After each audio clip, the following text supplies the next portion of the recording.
I'm getting the okay to start here, so welcome to Leap Year. Happens every 4 years, so we get an extra video this year. Welcome to Modeling Manhood. Today I'm going to talk to you guys about training grounds. So one of the things that my family participates in or does every year this time of year is we get outside and break cabin fever and we tap maple trees on several of our neighbors' properties, and we have about 700 of these buckets out that we collect every time the weather is favorable. When it freezes at night and we get a good sunshine in 40, 50 degree weather during the day. On a good collection day, like earlier this week, we got about 1,200 gallons of sap that the kids collected in buckets, and then we take it to another family members to get boiled into maple syrup. But all that training is teaching the kids to work together and just a chance for us to work together as a family. And it kind of reminds me of a story in the Bible. A family that was kind of taken apart but still stuck together when the Babylonians came in and took over, and King Nebuchadnezzar chose for himself the choice men to become eunuchs and to serve in his kingdom. Daniel was one of those men. And in Daniel chapter 1, verse 4, it says, "This is who the king chose, children with whom there was no blemish. They were well favored, skillful in all wisdom, cunning in knowledge and understanding science, and had the ability in them to stand in the king's palace, that they might learn, that they might teach the learning and the tongue of the Chaldeans." So these people were to be brought into the kingdom to learn the ways of the Chaldeans or the Babylonians, and kind of used, I guess, not so much as a spy, but kind of like an ambassador, so that they could be used to negotiate with the people of Israel that they had just conquered. And Daniel and his friends are put to a test in chapter 1, where they refuse to eat the meat or the meal that was sacrificed to idols. And they were found faithful. But Daniel purposed in his heart that he would not defile himself with the portions of the king's meat. Verse 8, nor the wine which he drank. Therefore he requested of the prince of the eunuchs that he might not defile himself.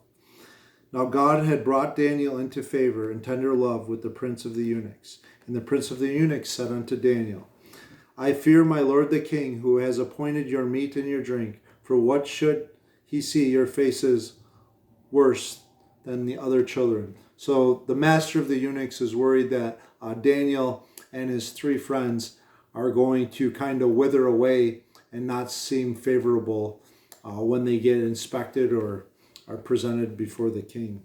Then Daniel said to Melzar, who was the prince of the eunuchs, prove thy servants, I beseech you, 10 days. So let us try this for 10 days. Give us vegetables or pulse to eat and water to drink only. So if you guys have ever heard of the Daniel fast, this is where it comes from. But think about Daniel. He was taken from his homeland, and now he's taken from his family there in Babylonia, and he's put into a situation where he's not going to feel uncomfortable. Daniel could have complained or moaned or griped about it, cried about it, but he rose to the occasion.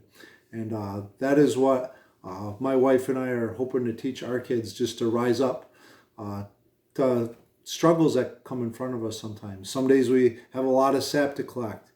Some days the buckets are empty. Some days the wind blows and we have to go pick up buckets or lids that are flying all over the place. But we need to keep at it. Just like our Christian faith. It's not just something that should be happening on Sunday. Monday, Tuesday, Wednesday, Thursday, Friday, and Saturday are all part of the week too. And Sunday is a time to fellowship with other believers. And if you guys don't have a church or a group of other Christians that you're getting together with, you're missing a great opportunity. You can watch services online or listen to them on the radio. There's a gentleman I like to listen to on Sundays. but being there with other believers. That is what fellowship's about. That's what community's about. And I would encourage you guys to be like Daniel and his 3 friends. Just form a bond of people that you look forward to getting together with each week, so that you can encourage each other, like Daniel did. And test the works that God has promised you in this book. And he will see it true, and you will grow in your faith. You just have to be willing to put in some effort and some work, and God's going to do the rest for you. Just like each bucket that you pick up, the first few are like, oh man, those are heavy, or there's going to be a lot today. And if you just complain and moan, that task's just going to be really hard. But each day, as we pick up God's word, or pick up a bucket, or whatever tasks that we have before us, if we take God along with us and just ask him to help us through, it's going to be a lot easier. And then when you have friends or family that are in it with you, it makes it enjoyable. It's something that you can say that we did together, or we made it through. And that's what family should be about, help you through the tough times. So hopefully you guys can make the connection between lots of sap buckets and Daniel, and just see how important it is to trust God when the task looks overwhelming or like it's almost impossible. Thank you guys for watching. We will see you again come March. Enjoy. God bless. And know that you are loved, and that you each day should mirror your Maker and be journeying with Jesus. Thank you for watching.